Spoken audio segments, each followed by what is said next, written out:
I'm Nima Rajan, and today is Election Day. Elections Canada says almost 6.8 million people voted early, but a majority of Canada's more than 30 million eligible voters will mark their ballots today. Elections Canada encourages voters to wear masks, but only requires them in places where they are mandated by provincial rules. Proof of vaccination regulations do not apply at polling stations in any province where they currently exist. Polling stations are open for 12 hours, but the opening times vary by region. Most riding winners will likely be known by the end of the evening, but Elections Canada is also warning that it could take up to 4 days to finish counting all the special ballots. Well, meanwhile, corporate Canada, small business owners and investors alike will be watching closely today as the country votes in the federal election. The major parties have made campaign pledges about housing supply, corporate tax rates, and support for sectors hardest hit by the COVID-19 pandemic, among other things. Canadian snowbirds will be watching closely this week to see if the United States finally eases some of the travel restrictions preventing them from driving south for the winter. Some aren't waiting for the White House, though, opting for the legal option of flying to the U.S. instead. Toronto travel insurance broker Martin Firestone says many are planning on getting a COVID-19 booster shot as soon as they get there. Federal lawyers argue Major General Danny Fortin's lawsuit over his removal as head of Canada's vaccine distribution campaign is now moot because the job no longer exists. DND announced the general was stepping down in a statement on May 14th. General Fortin was formally charged in Gatineau, Quebec on August 18th with one count of sexual assault dating back to 1988. He has denied any wrongdoing. A Canadian-led study finds the area of the globe covered by coral reefs has been cut in half since 1950. Fishers along reefs have to spend more than twice as much time and effort to land the same catch than they did 50 years ago. And reefs around the world have lost almost 2/3 of their biodiversity. Study author Tyler Eddy of Newfoundland's Memorial University says the culprits range from overfishing to pollution to climate change. The president of Western University says the London, Ontario institution supports Friday's walkout by students. Hundreds of students walked out of class at noon, demanding a change in what they described as a toxic campus culture. The demonstration came days after 4 women filed formal complaints of being sexually assaulted on campus. This, along with other allegations of abuse at a campus residence that were posted online. A Quebec woman who had spent 15 months in captivity with an armed Islamic terrorist group writes in a book that, despite imminent danger, all she felt was numbness. Edith Blay and her traveling companion, Luca Tiquetto, made headlines after escaping their captors in Mali and flagging down a passing truck. Her book, The Weight of Sand, was released in French earlier this year and is now being published in translation. Dozens of female Afghan students will soon be heading to Saskatoon after a Toronto-based charity helped them escape their country's new Taliban rulers. Nearly 100 girls have managed to flee to Pakistan with their families. This after failing to get out of Kabul before the airport was closed following the Taliban takeover. Some female dancers are also part of the group of about 200 Afghans who spent weeks trying to find a safe route out of the country. With help from the Prince's Trust Canada charity in coordinating their escape, they managed to evade the Taliban. The federal government confirmed on Sunday that the students and their families will be resettled in Saskatoon over the next 2 or 3 weeks. South Africa captured gold at the World Rugby 7 Series in Vancouver. The South Africans defeated Kenya 28-5 in the men's title match. The Canadians finished 6th after a 26-7 loss to the U.S. in the 5th-place playoff. Rugby powerhouses Fiji, New Zealand, and Australia did not play due to COVID-19 quarantine and travel restrictions. Well, it looks like Belfast is the big winner at the Toronto International Film Festival. The Northern Ireland-set family drama from writer and director Kenneth Branagh has won the People's Choice Prize. Chosen through online votes, it's often a predictor of Academy Award success. Last year's winner, Nomadland, won the Oscar for Best Picture. Police dogs and their handlers attended a run on Sunday in memory of a police service dog that died in the line of duty in St. John's, Newfoundland. Both the Mounties and RNC Police Dog Services units participated in Jago's Run in honor of RCMP Police Service dog Jago, who died while on duty near High Prairie, Alberta on June 17th of this year. Funds were raised in support of Ned's Wish, a charity that provides financial assistance for medical expenses of retired police service dogs across Canada. All right, stay tuned. We'll have more news from around the world only on Forum Daily after the break. We'll be right back.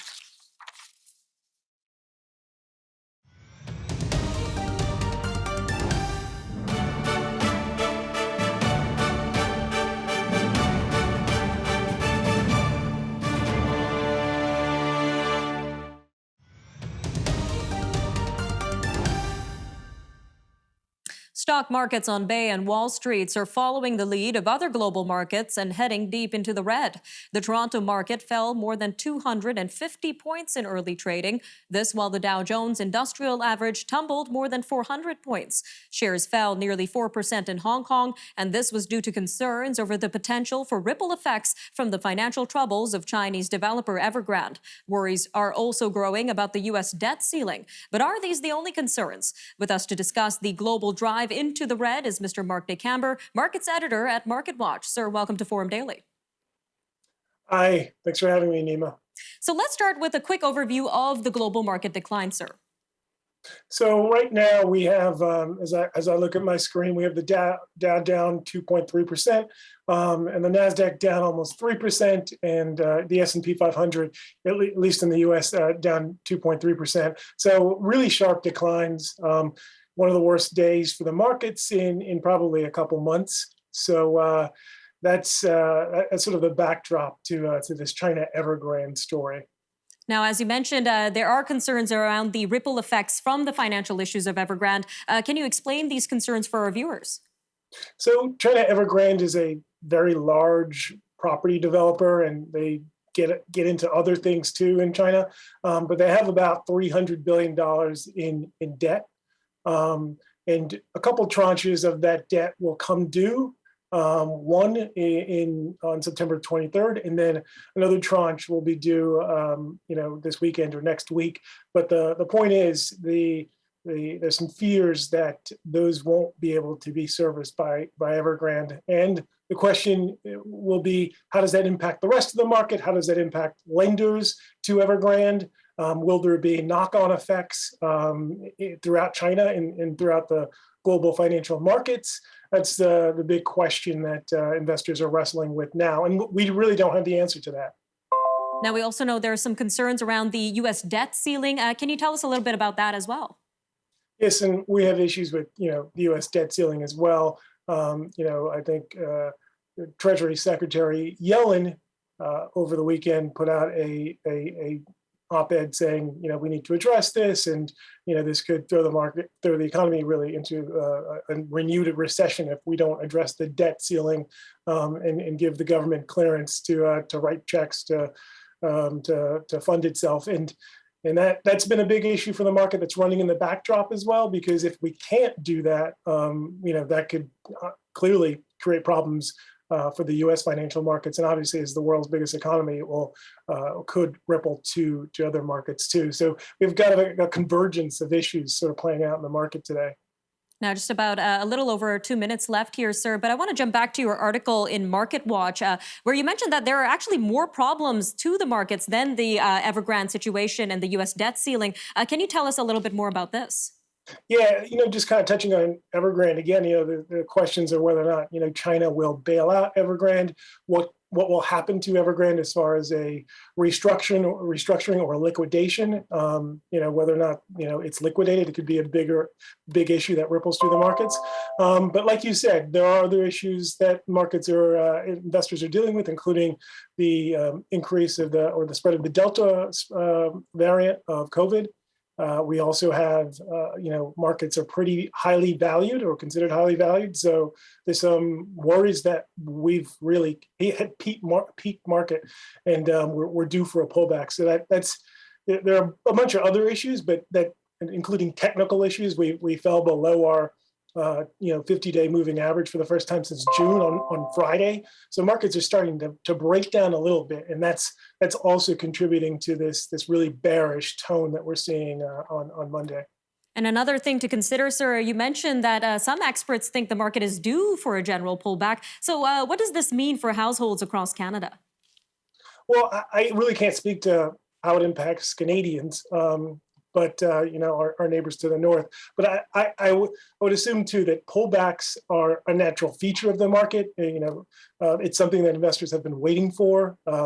Certainly in the U.S. markets, you normally get 5-10% pullbacks. We haven't had one in quite some time, about 220 trading days for U.S. markets. So there is this whole notion that this could be a refresh for the markets if we actually do see a pullback. And then there's some questions, again, depending on how long it is and kind of what the complexion of the market is. There's so many other things kicking around, as we talked about earlier, including the Fed. Forgot to mention the Federal Reserve is also having its meeting on tapering. That could be those could be big issues. Definitely. So we'll definitely have to keep an eye out for that. Mr. DeCambre, thank you for joining us today. Thanks for having me. All right, stay tuned, everybody. We will be right back after a short break, and we'll be right back on Forum Daily. See you soon.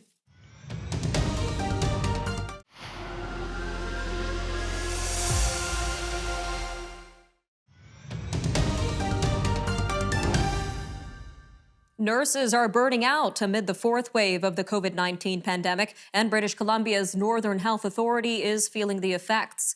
The authority, which covers the northern half of BC, says it's facing a severe nursing shortage in Fort St. John.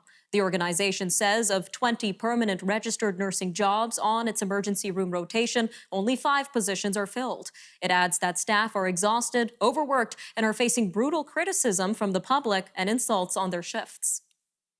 A school district in BC will start locking its schools' outside doors during class time.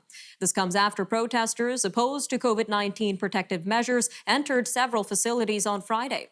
Several schools in North Okanagan Shuswap were placed in a hold and secure to ensure the safety of staff and students. Salmon Arm will be working with the RCMP to ensure protesters are kept off school property.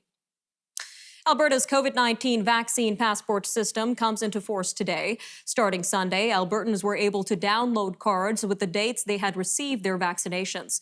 A health ministry spokeswoman says work continues on a more secure QR code that will be available in the coming weeks. As surging COVID-19 cases threaten to overwhelm hospitals, the chief medical officer for the Saskatchewan Health Authority is urging people to let their families know now about their end-of-life care plans. Dr. Susan Shaw says if intensive care units surpass their capacity, doctors will have to meet with their ethics team to decide who will get life-saving care.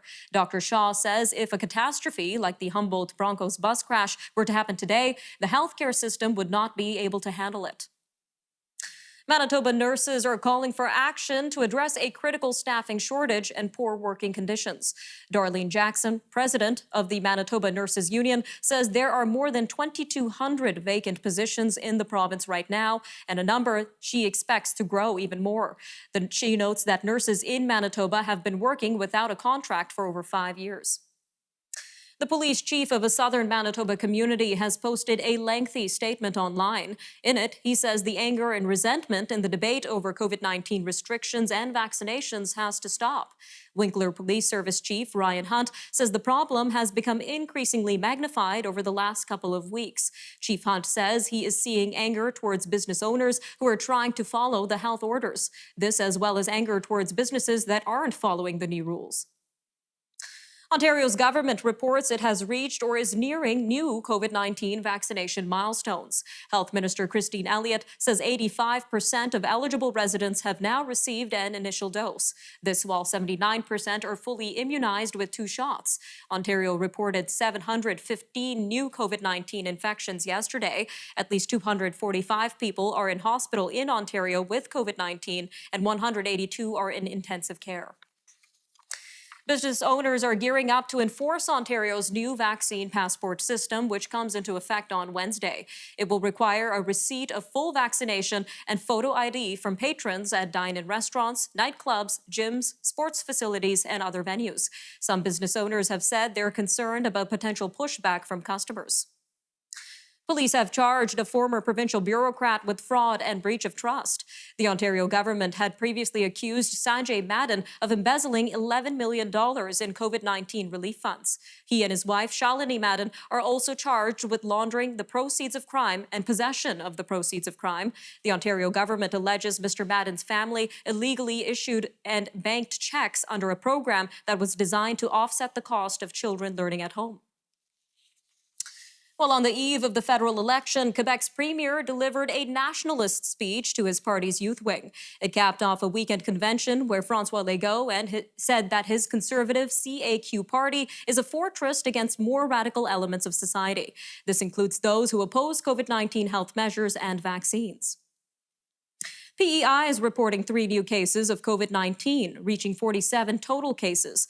That remains the highest number of total cases since the pandemic started. 2 of the individuals are close contacts of a previously announced case that was associated with the outbreak at West Royalty Elementary School and have been in isolation. 1 was a travel-related case. Well, Nova Scotia's premier had a strong reaction to people who protested outside the personal home of Nova Scotia's chief medical officer of health. Tim Houston says he would encourage those who carried out the protests outside the Halifax home of Dr. Robert Strang to grow up and think of others. The premier added that he believes in the right to free speech and protest, but venues like the legislature or his office in downtown Halifax are where they should be, rather than the private homes of public servants. All right, we'll be right back after the break with stories from around the world. Stay with us.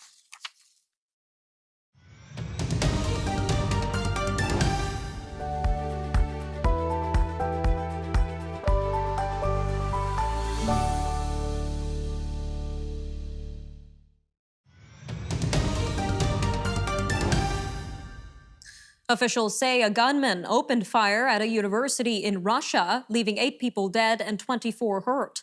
The Interior Ministry said the gunman was detained after Monday's shooting at Perm State University. There was no immediate information on his identity or possible motive. The university press service said the perpetrator used a gun designed to fire non-lethal rubber or plastic projectiles, but it can be modified to fire other ammunition. Shares fell 3.3% in Hong Kong today in holiday-thin trading in Asia, with both Tokyo and Shanghai closed. Other regional benchmarks also fell Monday after Wall Street wrapped up last week with another decline. Hong Kong property companies and banks lost ground on persisting concerns over the potential for ripple effects from the financial troubles of Chinese developer Evergrande. The head of the United Nations is warning of a potential new Cold War if the United States and China don't repair their relationship. He told the Associated Press that the relationship between the 2 nations is completely dysfunctional. He said the world's 2 major economic powers should be cooperating on climate and negotiating more robustly on trade and technology, despite their dispute over human rights, online security, and sovereignty in the South China Sea. Philippine boxing icon and Senator Manny Pacquiao says he will run for president in the 2022 elections. Mr. Pacquiao accepted the nomination of his PDP Laban party at its national convention. Another faction of the party earlier this month nominated President Rodrigo Duterte to be its vice presidential candidate. The U.S. is flying Haitians camped in a Texas border town back to their homeland, and it's trying to block others from crossing the border from Mexico. It's a massive show of force that signals the beginning of what could be one of America's swiftest large-scale expulsions of migrants or refugees in decades. 3 flights with 145 passengers each arrived in Port-au-Prince, and Haiti said 6 flights were expected on Tuesday. In all, U.S. authorities moved to expel many of the more than 12,000 migrants camped around a bridge in Del Rio, Texas. The United Nations, the United States, and the United Kingdom have condemned the executions of 9 Yemenis by the country's Houthi rebels. The 9 were convicted and sentenced to death over their alleged involvement in the killing of a senior Houthi official. It was in an airstrike by the Saudi-led coalition more than 3 years ago. The public executions by firing squad were carried out on Saturday in Sana'a, which is the rebel-held capital of Yemen. The interim mayor of Afghanistan's capital says female employees in the Kabul city government have to be told to stay home unless their jobs cannot be filled by men. The mayor was detailing the latest restrictions on women by the new Taliban rulers. In recent days, the new Taliban government issued several decrees rolling back the rights of girls and women, despite initial promises that they would be tolerant and inclusive. In parts of Ethiopia's Tigray region, people have eaten only green leaves for days. For months, the United Nations and aid groups have warned of famine in this war-torn corner of northern Ethiopia. Now, internal documents and witness accounts reveal the first starvation deaths since Ethiopia's government in June imposed what the UN calls a de facto humanitarian aid blockade. North Korea has criticized a U.S. decision to provide nuclear-powered submarines to Australia. State media on Monday published comments from an unidentified North Korean foreign ministry official. He called the arrangement between U.S., Britain, and Australia an extremely dangerous act that would destroy the security balance in the Asia-Pacific. The official said it would trigger a nuclear arms race. Syria's defense minister has paid a rare visit to Jordan. This after Syrian troops captured several rebel-held areas near the border between the two countries. Jordan state media reported on Sunday that the meeting between Jordan's army chief of staff and Syria's defense minister focused on border security between the two countries. Jordan is a close Western ally and has long been seen as an island of stability in a turbulent region. The kingdom hosts more than 650,000 Syrian refugees. One of France's famous landmarks is finally ready to be rebuilt. The Notre Dame Cathedral has undergone 2 years of stabilization efforts since the iconic building was devastated by fire. Now artisans can start rebuilding Notre Dame as companies enter the bidding process to take part in the mammoth restoration. The rebuilding will begin with the famed church's organ this fall. All right, stay tuned. Starting at 6:30 Eastern, the News Forum is hosting an Election Day special. There will be analysis and coverage of the issues from the election campaign. Hosts Tony Clement, Tanya Granick-Allen, and Catherine Murray will speak with experts from across the country as Canadian citizens choose their next federal government. So stay with us. And that will do it for your look at national and international news for today. Remember, for more news on demand, you could always visit our website, thenewsforum.ca, or follow our social media handles on Facebook, Instagram, and Twitter. I'm Nima Rajan, and this was Forum Daily News. We'll see you next time, Canada.